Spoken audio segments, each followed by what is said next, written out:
네, 유승민 작가와 함께합니다. 어서 오세요. 안녕하세요. 자, 오늘 어떤 내용일까요? 네, 여러분 내란성 스트레스 잘 견디고 계십니까? 라는 말이 광화문 집회 현장에 가면 인사말로 이제 사용이 되고 있는데요.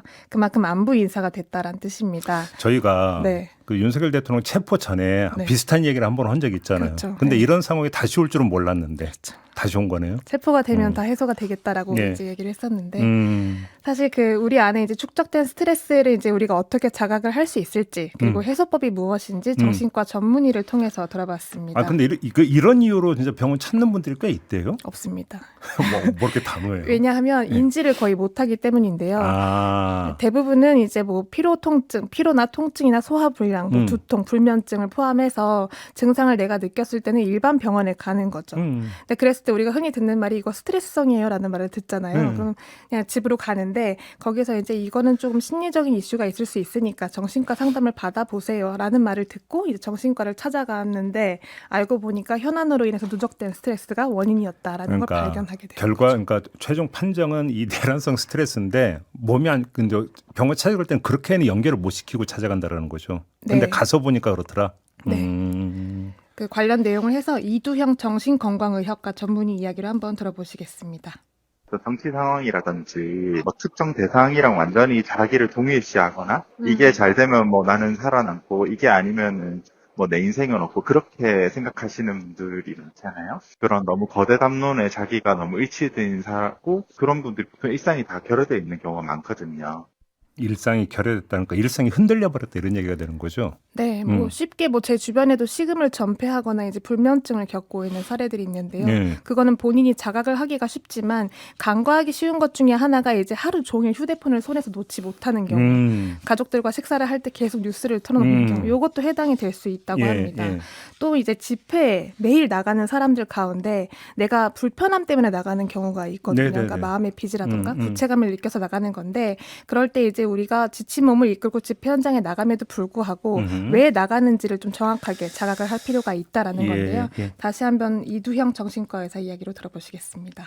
그러니까 어떤 사람은 진짜 그런 과정을 통해서 훌륭한 시민운동가가 될 수도 있는 거잖아요. 그죠? 근데 저는 보통 그런 어떤 대단한 가치의 추구보다는 불편한 마음으로부터 벗어나는 회피의 수단으로 그런 걸 하는 걸 많이 보거든요. 그러니까 오히려 편안함을 너무 추구하는 게 함정일 수도 있어요.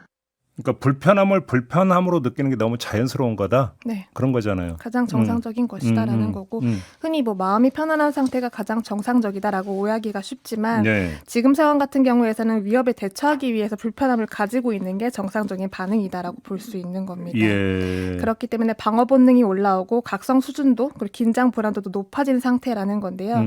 이거는 정상적인 신경 반응이기 때문에 뭐 가령 뉴스를 사실 자꾸 보는 것도 같은 맥락에서 봤을 때 어떤 상황을 파악하고 변화를 추적하려고 하는 본능이라고 볼 수 있다는 거죠. 네. 그럼 불면증도 같은 이십니까? 똑같은 건데요. 전문의가 이제 비유를 해준 게 토끼가 사자 앞에 가서 잠을 잘 수 없지 않겠느냐라는 겁니다. 잡아먹히죠. 그러니까 그만큼 우리가 지금 충격적인 뉴스라든가 사회 현안에 따라서 이제 교감 신경 또 스트레스 신경 반응 또 화학적인 내변화가 있는 상태에서 위기 상태로 이걸 인식을 하고 있기 때문에 이제 잠을 못 자는 것도 어떻게 보면 당연하다. 그러니까 잠을 좀 적게 잔다거나 못 잔다거나 아예 못 자는 경우도 사실은 위기 대처 반응의 일종이다라고 볼 수 있다는 겁니다. 그래요? 그럼 이건 일종의 본능적인 반응이라는 거잖아요. 그렇습니다. 다만 이제 내가 그런 본능적인 변화로 인해서 이제 일상이 무너진다라고 느낀다면 이제 치료법을 이제 배우게 되는 건데요. 사람마다 다 다르긴 하지만 가장 중요한 핵심은 알아차림이라고 했습니다. 그러니까 시작과 끝은 자각하는 게 가장 중요하다라는 건데 가족들과 식사를 할 때도 그렇고 누군가랑 같이 있을 때 자꾸 내가 뉴스에 눈이 간다라고 하면 내가 여기에 왜 있고 내가 누구이고 내가 왜 이걸 하고 있는지를 끊임없이 자각을 해주는 게 생각보다 많이 중요하다라고 볼 수 있습니다. 그럼 어떻게 해소를 해요? 몸과 마음이 계속 같은 장소에 있는 걸 좀 자각을 할 필요가 있다는 건데요. 가령 이제 우리가 흔히 알고 있는 것 중에 하나가 멜라토닌이 수면 호르몬이니까 망막에 이제 빛이 맺히면 멜라토닌 분비가 안 돼서 자기 전에 휴대폰을 보지 말라라고 하는 걸 누구나가 다 알고 있지만 다 침대에 휴대폰을 가지고 들어가잖아요. 그러니까 누워서 보다가 떨어뜨리고 막. 네, 맞고. 그런데 이 침대의 조건화가 상당히 중요하다는 건데 침대는 무조건 잠만 자는 공간으로만 활용을 해라. 그리고 만약에 내가 누웠을 누웠을 때 이제 30분, 1시간 동안 잠이 안 온다라고 해도 다시 휴대폰을 침대 안으로 가져오지 말고 내 몸을 움직여서 밖으로 나가서 휴대폰을 하다가 다시 빈몸으로 침대에 돌아오는 게 상당히 중요하고 실질적으로 이를 통해서 이제 도움을 받고 있는 분들도 많다고 합니다. 알겠습니다. 우리 촌철님들 참고하시기 바랍니다. 네, 오늘 이렇게 마무리하죠. 유승민 작가였습니다. 수고하셨어요. 고맙습니다.